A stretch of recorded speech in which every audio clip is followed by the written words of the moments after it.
From your local election headquarters, this is a special edition of Newsmakers, a 12 News debate. And welcome to this debate between the candidates for Cranston Mayor. Hello, everyone. I'm Tim White. And I'm Ted Nisi. Each candidate will have an opportunity to give a 1-minute closing statement at the end of this debate. And the candidates are, from left to right on your screen, Ken Hopkins, a Republican. Mr. Hopkins is the current mayor of Cranston.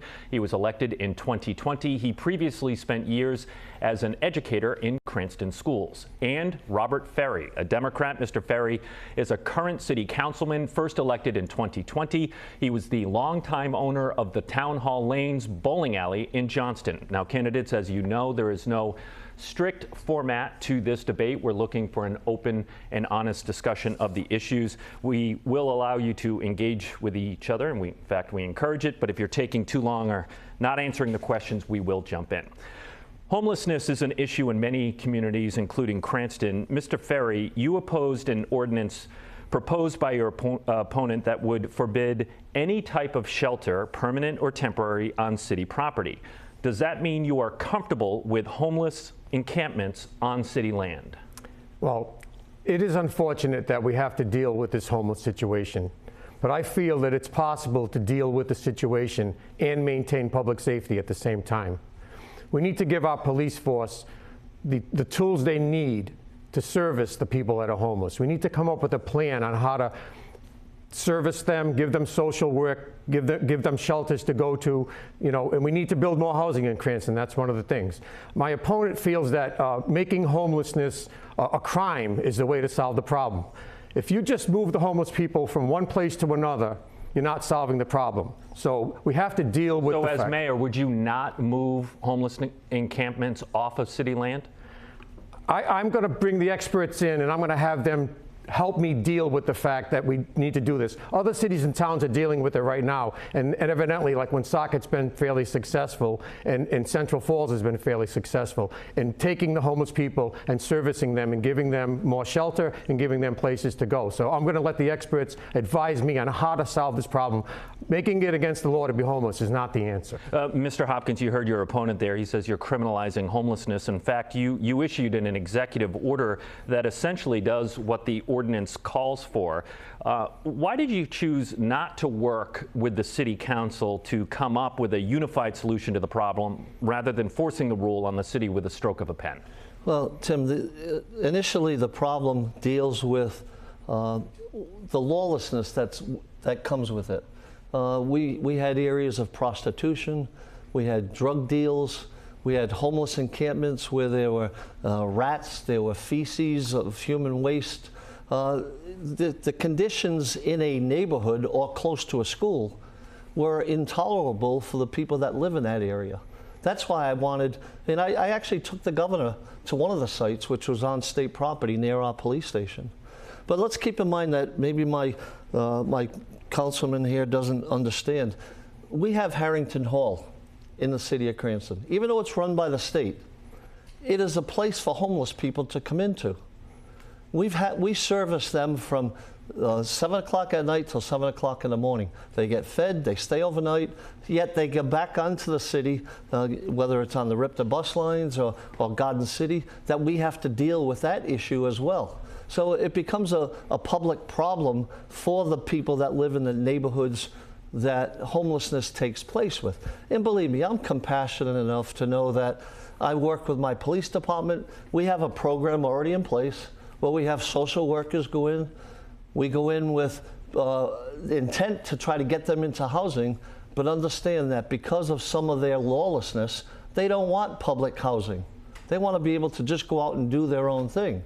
If I took you through one of the particular ones near the police station, you would see crack pipes and needles all over the place. All right, Mr. Ferri, I'm going to give you 30 seconds before we go to Ted to respond. I just feel very strongly that criminalizing homelessness is not the answer. Servicing the people that are homeless is the answer. And when I become mayor, I will work with the police and give them the support they need to deal with this. And that's exactly what we do right now. All right, Ted? All right, I want to ask you both about the city's financial health, since that's been a key topic in this campaign this year. And Mr. Hopkins, I'll start with you. According to the State Auditor General's recent report on municipal finances, in 2023, Cranston had the second lowest rainy day fund in the state of Rhode Island. Only Providence was lower. And in your first 2 years as mayor, spending on city operations went up 12%, which was roughly $17 million. Has your administration been too free spending so far? Oh, absolutely not. What we've done in the last couple of years is reduced our budget by $7 million. 4 years, $4 million last year. And I'm projecting probably another $700,000 to $800,000 this year of a surplus. We've curtailed, we cut about 24 positions in the city to streamline our government. Coming out of COVID, yeah, we had some issues that had to be addressed. I actually inherited over a $7 million budget deficit. I had to fix that. I didn't blame anybody else. I took on the challenge. I fixed it. And at this point, Cranston has an A++ bond rating. Forbes magazine says we're one of the best 25 cities in the country to live in. Cranston is in a great financial shape as we speak. Mr. Ferri, you've been critical of Mr. Hopkins, but as he pointed out, he did inherit a structural deficit from the Fung administration, and the city's bond rating has improved. Do you accept that the city's financial health has improved under Mr. Hopkins' watch? No, this is one of the reasons why I'm running for mayor. I do not feel that the city's financial health is rosy as Ken says it is. The line items in a budget reflect our values, and unless you have a balanced, true budget, you have to compromise on your values. Presently in Cranston, we are not getting the services that we need. We're not getting things taken care of that we should have being taken care of on a daily basis. I do believe that the $30 million umbrella of COVID money that we spent has created another future structural deficit. We did nothing with that $30 million except plug holes and pay bills, and we have nothing to show for it. So we have not shown any substantial means of replacing that $30 million in revenue. So therefore, I feel strongly that down the road, there's a structural deficit. And one other thing, he claims all the time that we have a surplus. Last year it was $4 million. This year it's going to be, he just said, $800,000. If we have a surplus, then why are we borrowing money to do vanity projects and underfunding our schools and cutting back on our services with the city? If I had a surplus as the mayor, I would spend that money on the things that the people are constantly complaining about in the city, like rodent control and getting trees trimmed and roads fixed and sidewalks fixed, if we had a surplus. So I think any accountant can tell you have a surplus when you really don't have one. I do not believe we have a surplus, and I don't know why we're borrowing money and underfunding the schools if we have one. Mr. Hopkins, I'll give you 30 seconds to respond. What the councilman doesn't understand is that when you're doing a budget, you have to balance between taxes and services. The amount of money that we used from the ARPA funds was to give tax relief to the people of Cranston. We did that for the first couple of years coming out of COVID, which is what I inherited, a national pandemic. The budget as it stands right now does not have a structural deficit. Mr. Ferri doesn't understand that. The last budget that I just turned in had a $4 million reduction in spending.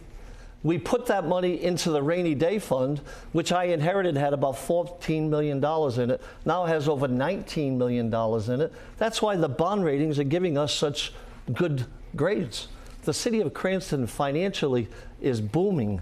We have a 6.5% private employment rate in the city of Cranston. It's gone up 6.5% of employment. So the city is in great shape right now. All right, I'll give you 15 seconds, Mr. Ferri, then I'm going to give back to Tim.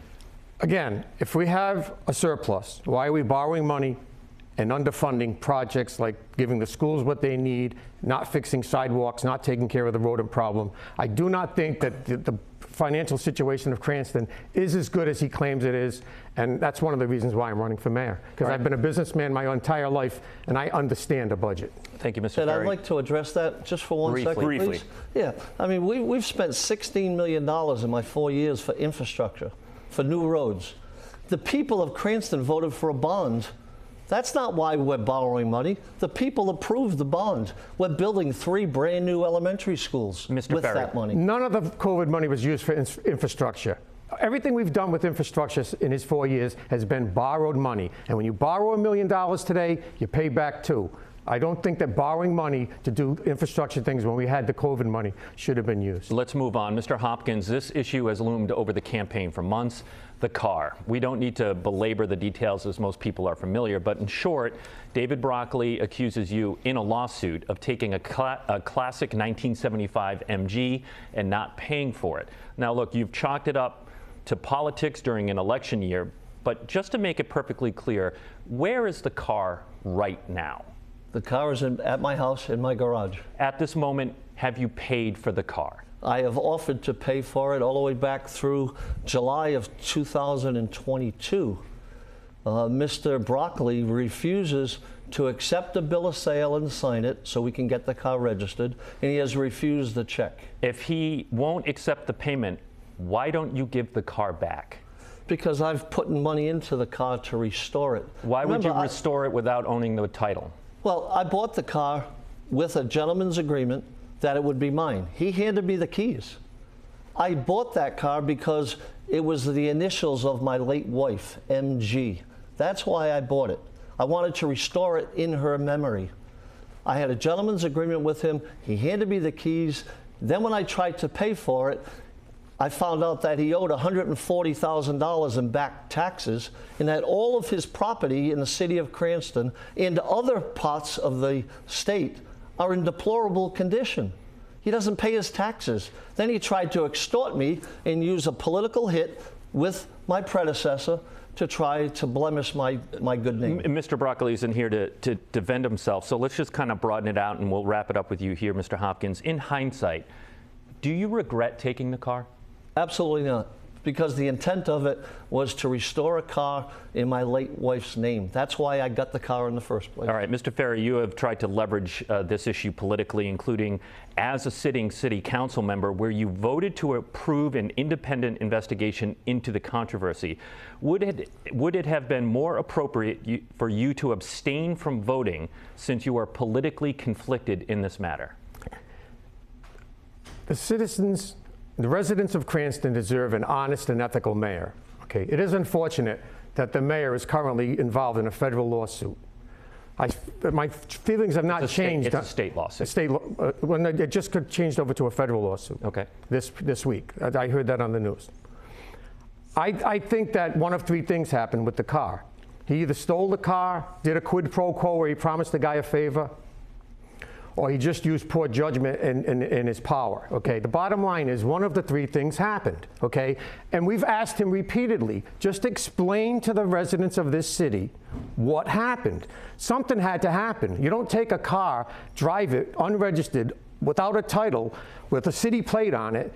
It's just an unethical thing to do. It's something I would have never done, and it's a shame that we have to be buried in this controversy right now. It's not something I brought up. This was his opponent in the Republican primary that brought it up. But the bottom line is, voting on the resolution, the people in the city deserve an answer. That's all I can say. Even without your vote, that would have passed. It would have passed. So you don't think you should have I do believe that the night of that vote, I was actually at a debate, and I don't think I voted on the resolution that night.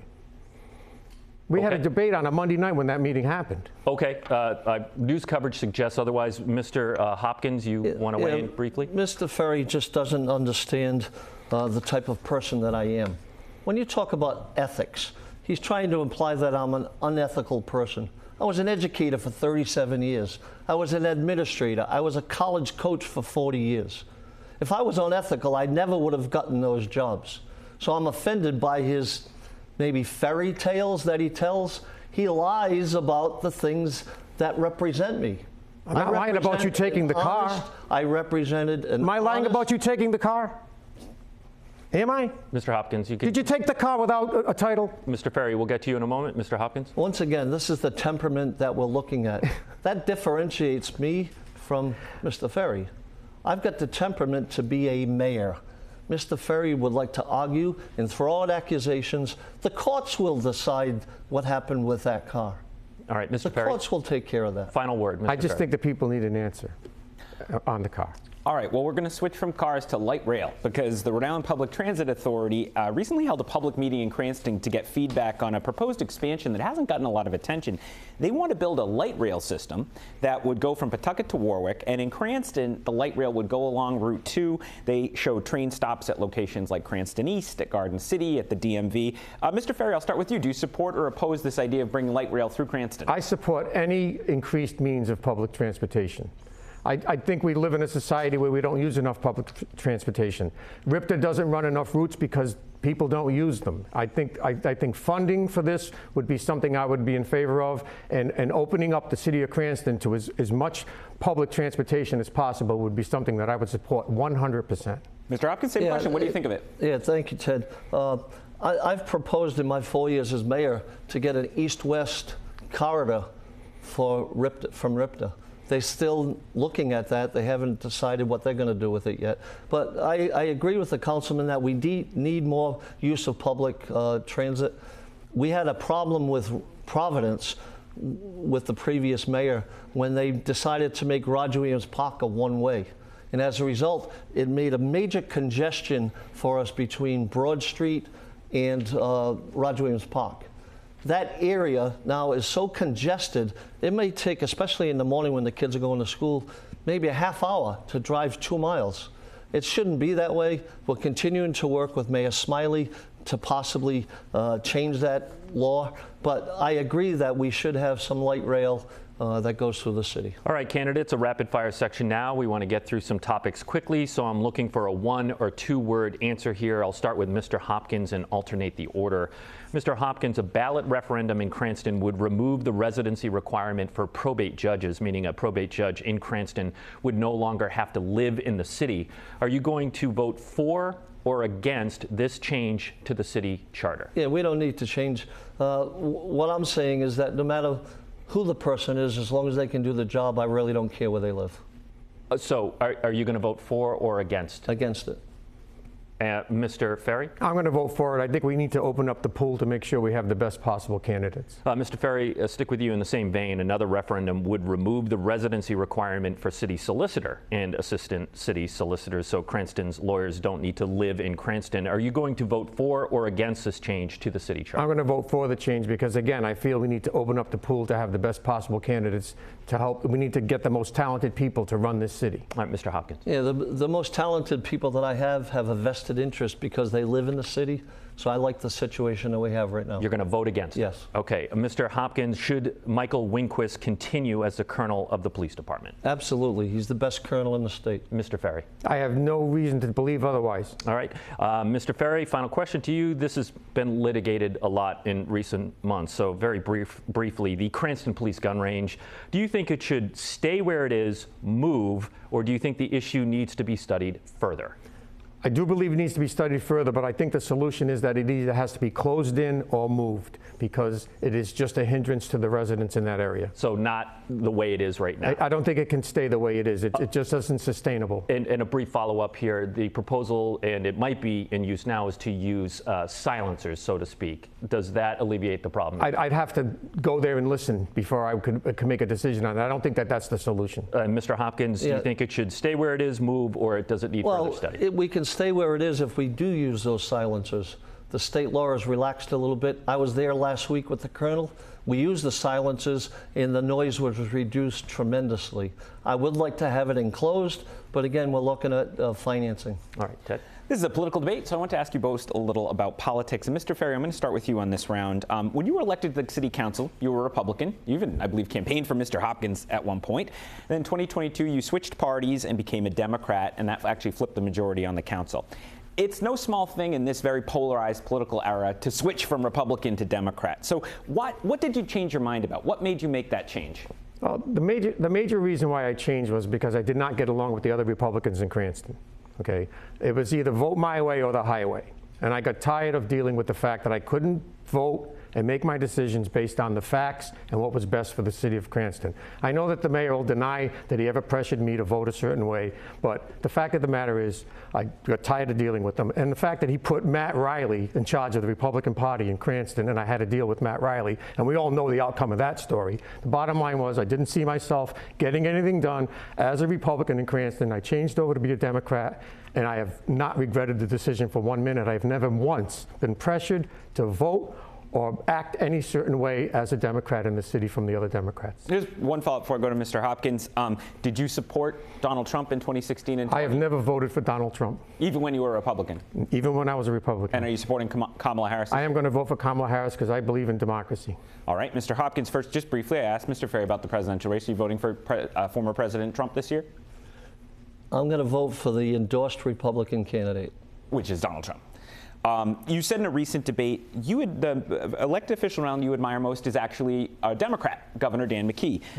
You're arguably the most high-ranking Republican in Rhode Island right now as the mayor of Cranston. Would you consider supporting McKee for re-election crossing party lines in 2026? If I had a chance to answer that again, I might change my answer and say Mike Trafficante.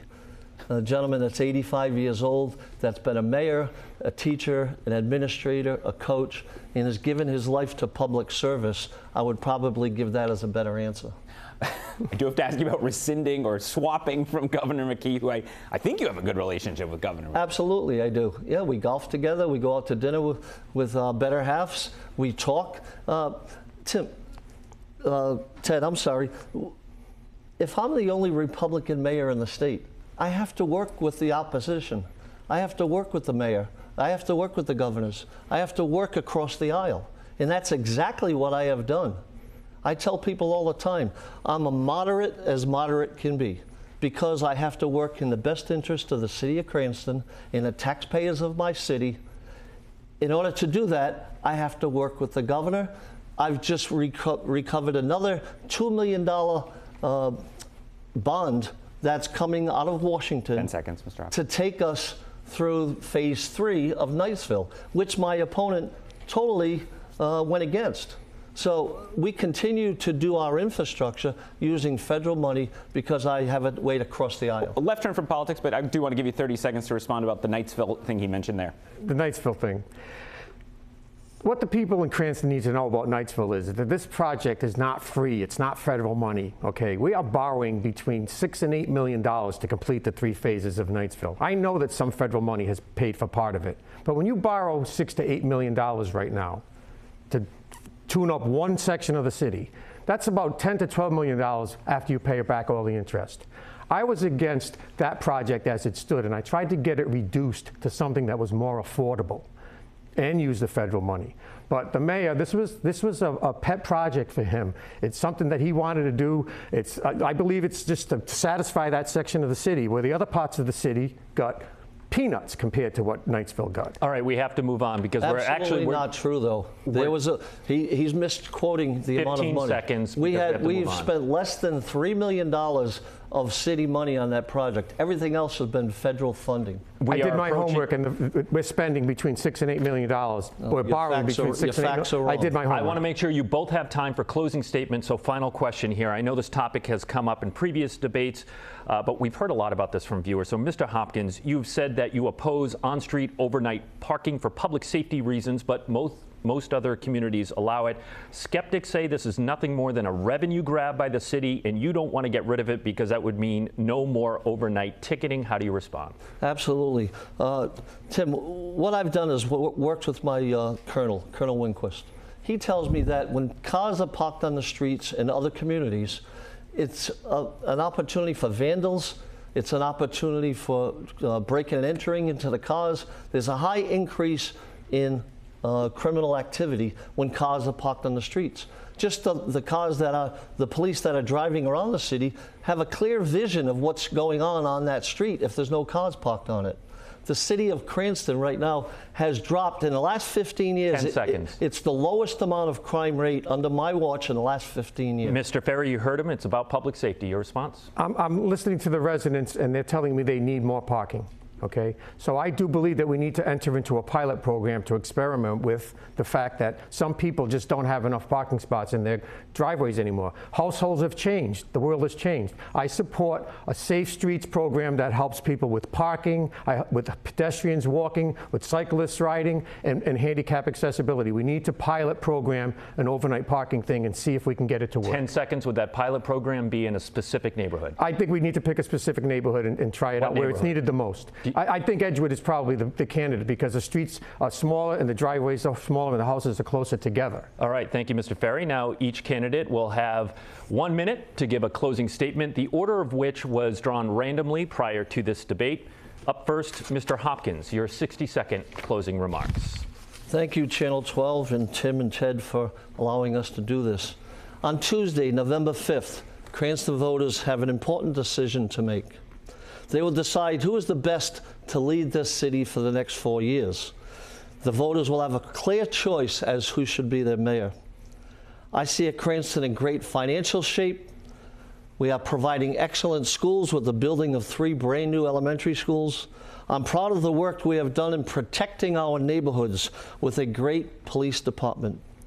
Our business corridors are alive with great restaurants and visitors from throughout New England coming to work with our merchants.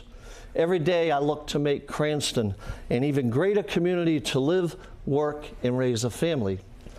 We can continue a solid record of financial success, and we can keep Cranston affordable for seniors and families. I am ready to finish the job as mayor. A great first term deserves another, and I ask for your vote on November 5th. Thank you, Mr. Hopkins. Now, Mr. Ferri, your 60-second closing remark. I am running for mayor because I love Cranston. 42 years ago, my wife Denise and I moved to Cranston because we wanted to buy an affordable house in a safe neighborhood and send our children to great schools. Unfortunately, that dream is not a reality for many people. I promise you that when I become mayor, I will surround myself with the most talented people I can find, and I will make sure that we increase our tax base through great economic growth, that we fund our schools accordingly so they can stay great. I will make City Hall more accessible to residents and businesses. The choice is clear. I'm asking you for your vote because I promise you that I will never lie to you, and I will always tell you the truth, and I will always give you a seat at the table. I ask for your vote on November 5th. Thank you, WPRI, and thank you, viewers, for listening to the debate. And thank you, Mr. Ferri, and thank you both for taking part in this important exchange.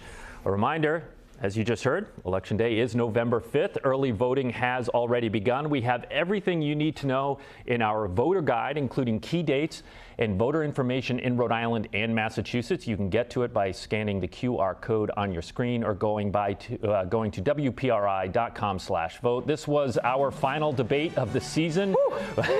We have all of them on our Newsmakers page of WPRI.com to help you make an informed decision when you cast your ballot.